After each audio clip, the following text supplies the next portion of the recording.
So we've been talking about a lot of different processes, and I want you to keep in mind that we're talking about changes here. And there's going to be a lot of different processes that happen in a language. And sometimes they're going to happen in different orders.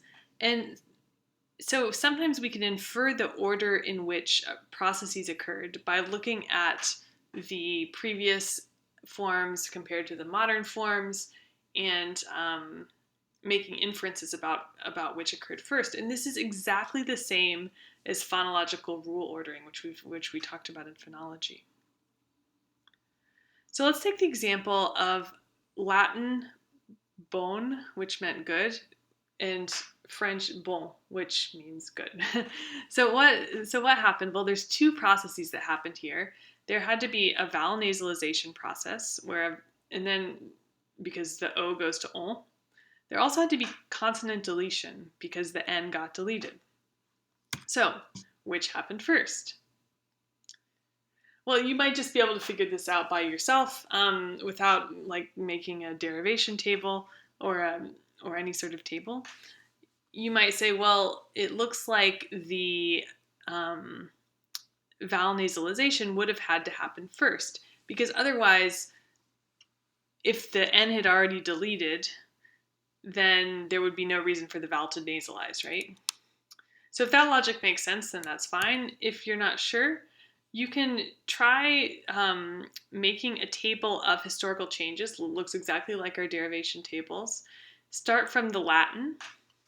And then, so if deletion would have applied first, you would have had gone from bone to bow.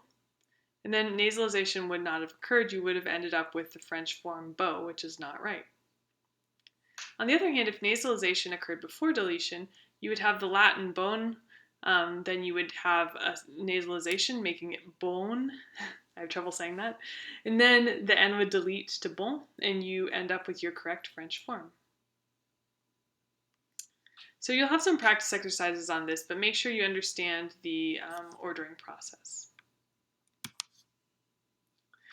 Okay, so that's all I'm going to say in terms of the speaker-based sound change. So remember, that was all articulatory change. These are all changes that happen because the speaker is changing a sound, usually to make it easier to produce. But we also have this second possibility, and this is actually a super interesting whole entire field, and I'm not going to talk about it very much, but I just want to give you a little taste of auditorily based sound change. So this is change driven by the listener. And this is usually happens because certain sounds are systematically misheard. And by misheard, I mean that the listener interprets the sound as something different than the speaker was actually trying to say. And when listeners or learners mishear a sound, they may also modify this sound in their own productions, and that will lead to sound change in future generations. So just to give a couple examples of this, we see that the interdentral fricative th often undergoes change, and we can even see this in dialectal variation in English, where you have th produced as f in some Cockney accents. So like English thin would be pronounced fin. But this also occurs in other situations. And there's actually some work looking at why this might be the case. And it turns out that if you look at how accurate listeners are at perceiving the sounds, listeners are more likely to hear th as fa so the theta as f than they are the f as theta. In other words, sounds like f are more stable in perception. And because of that, that means that th is more likely to be misheard as fa, and if that sticks, even with one person, they're going to start pronouncing all their ths as fuzz. This is probably going to be hard for you to hear over a video, I'm sorry. And so then eventually, if enough people do that, then that sound is just going to turn into the labiodental fricative F. Okay, so that's all I'm going to say about auditorily based sound change. I want to talk about a couple phonological changes. So what I've been talking about so far is sort of phonetic changes, but there can also be a rearrangement of the phonemic inventory in a language caused by language change. And these can be mergers, splits, or shifts. So first of all, vowel mergers, or mergers in general, doesn't have to be vowels. This is when, you guys are familiar with this already, because we've talked about it quite a bit. So this is when two sounds that were originally distinct become merged into a single category. So what you're familiar with is that in Canadian English and many dialects of American English, there's a merger of ah and aw. And so people who do not have this merger, they pronounce the word dawn, like the man, different than dawn, the woman. They pronounce the word cot, bed, different than cot, like catch a ball. So this can be, we can be talking about different people, but we could also talk about this in the context of historical change. So at some stage, there is a distinction between these two sounds, but then in a later stage, there's a merger where they're both pronounced the same. And in some dialects of English, it and eh are merged. And so I just wanted to give this example because you might recognize this. I hear this all the time in Canadian English. They're both sort of pronounced the same. And there's one sort of interesting case where in one dialect they're actually becoming unmerged again, which is pretty unusual but pretty interesting. So that's a merger. You can also have shifts, and shifts often occur with vowels, but it can be more generically described as whenever a series of phonemes is systematically reorganized. And the Great English Vowel Shift is a classic example of this.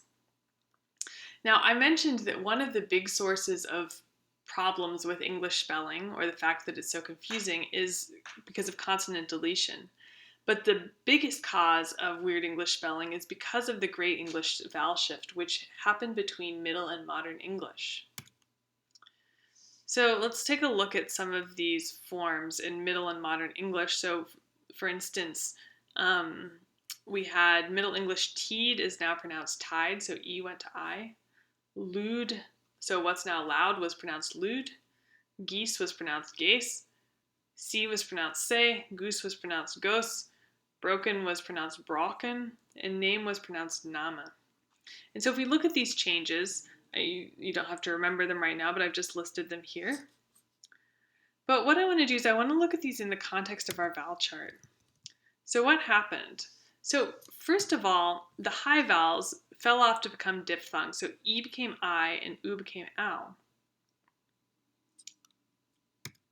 And then what happened was, because this was sort of getting in the way of ah and aw, the rest of the vowels ended up shifting up in tongue height to fill the, as if to fill the space left by these high vowels.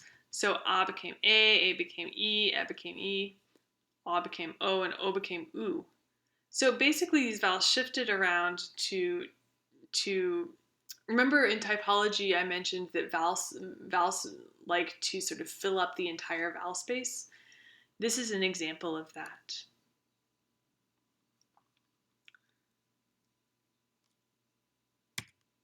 Okay, so I went through two major sources of sound change: articulation and misperception. We also talked about phonological restructuring in cases of mergers and shifts.